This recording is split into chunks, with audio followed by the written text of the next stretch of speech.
મિત્રો, આજની સવારની પ્રેમી સલામ, જય મસીહ કી. Good morning, praise the Lord. આપણે પ્રકટીકરણના પુસ્તકના અંત ભાગનો અભ્યાસ કરીએ છીએ, કેમ કે સમય પાસે છે અને અંતની ઘડીઓ પાકી ચૂકી છે. અને એવા સમયમાં લેખક સંત યોહાન ઘણા બધા રહસ્યો આપણને બતાવે છે અને એના અનુભવ પરથી, દર્શન ઉપરથી અહીંયા ઘણી બધી વાતો આપણને પ્રગટ કરે છે. 22મો અધ્યાય અને 8મા વચનથી આગળ, અને ત્યાં લખ્યું છે કે ફરીથી દૂતને વંદન કરવા તે પગે પડે છે. આ બધા સંદર્શન આપ્યા પછી એને પગે પડી જાય છે.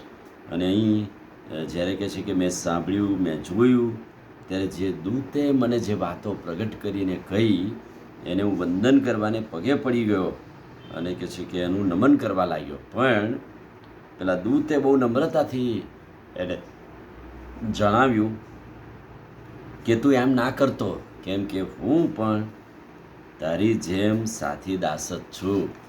તારા દાસમાંનો દાસ એક છું. એટલે હું કંઈ પ્રભુ કે ઈશ્વર નથી કહેતો તું મને પગે પડીને ભજન કર. અને એટલે અહીંયા દૂતોની ભક્તિ નહીં કરવાનું જણાવવામાં આવ્યું છે. દૂતો પણ કહે છે કે સેવા કરનાર સેવકો જ છે. એમનું એ પ્રભુ નથી, એ તો સંદર્શન કે દર્શનો લઈને પૃથ્વી પર આવે છે. અને એટલે યોહાને ભૂલ કરવા બેઠો પણ કે છે, દૂતે કહ્યું કે તું એવું ના કરતો, કેમ કે હું પણ તારા સાથી દાસમાંનો એક છું. કલમ 10 જણાવે છે, તેણે કહ્યું કે આ પુસ્તકના ભવિષ્ય વચનો એને તું મુદ્રા ન કર, બંધ ન કર, કેમ કે સમય પાસે છે. કેમ કે હવે ઘડી પાસે છે, હવે સમય પાસે છે.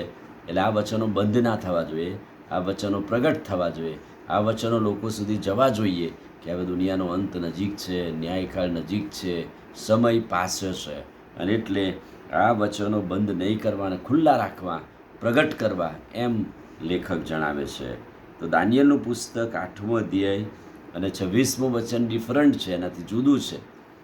જે સંદર્શન દાનિયેલને થયું તે જુદી પ્રકારનું હતું અને તે સંદર્શન ગુપ્ત રાખવાનું કહ્યું, જ્યારે યોહાનને તે બંધ કરવાનું ના કહ્યું, એટલે કે ગુપ્ત નહીં રાખવાનું, પ્રગટ કરવાનું. સમય પાસો છે, એનો અર્થ કે બંને સમયો વિપરીત છે.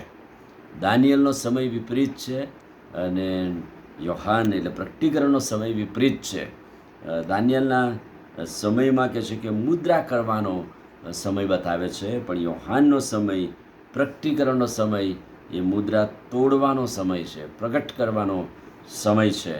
અને દાનિયેલની દૃષ્ટિથી સમય દૂર દૂર છે, પણ કહે છે કે યોહાનની દૃષ્ટિમાં સમય એકદમ પાસે છે. કેમ કે સમય પાસે છે, નજદીક છે. અને યોહાનની દૃષ્ટિમાં સમય નજીક છે.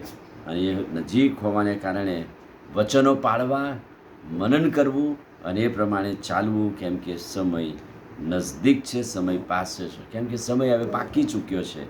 અને એટલે ઈશ્વરના ઈરાદાઓ પાર પાડવાને માટે પ્રભુએ આપણને આ સમય આપ્યો છે. ઈશ્વરના ઈરાદાઓને વચનો પ્રગટ કરવાને માટે પ્રભુએ આપણને આ વચન આપ્યું છે. એટલે આજે સવારે આ વચન ચોક્કસ ધ્યાન દોરે છે, કેમ કે સમય પાસે છે, નજદીક છે. એનો ઉપયોગ કરીએ, પ્રગટ કરીએ, એને બંધ ના કરીએ, પણ સતત વહેતું રાખીએ પ્રભુનું વચન. અને બીજું એ શીખવા મળે છે કે દૂતોની પૂજા થઈ શકે નહીં, દૂતોની ભક્તિ કરવાનું ના પાડે છે. એના બે વચનો માટે આપણે પ્રભુનો આભાર માનીએ છીએ. આમીન. પ્રાર્થના કરીએ. વાલા પ્રભુ, આજે સવારે તમારા અદ્ભુત ને પવિત્ર વચનને માટે આભાર, કેમ કે સમય પાસે છે અને આ વચનો બંધ કરવાની, મુદ્રા નહીં કરવી, એમ તમારું વચન જણાવે છે. પ્રગટ કરવાનો સમય છે, સંદર્શનો કહેવાનો સમય છે. ત્યારે પ્રભુ, આ સમય નજદીક છે યાદ કરીને તમારા મહિમામાં આગળ વધવા મારી મદદ કરો. પ્રભુ ઈસુના નામમાં માગીએ છીએ, સાંભળો ને માન્ય. આમીન. God bless you.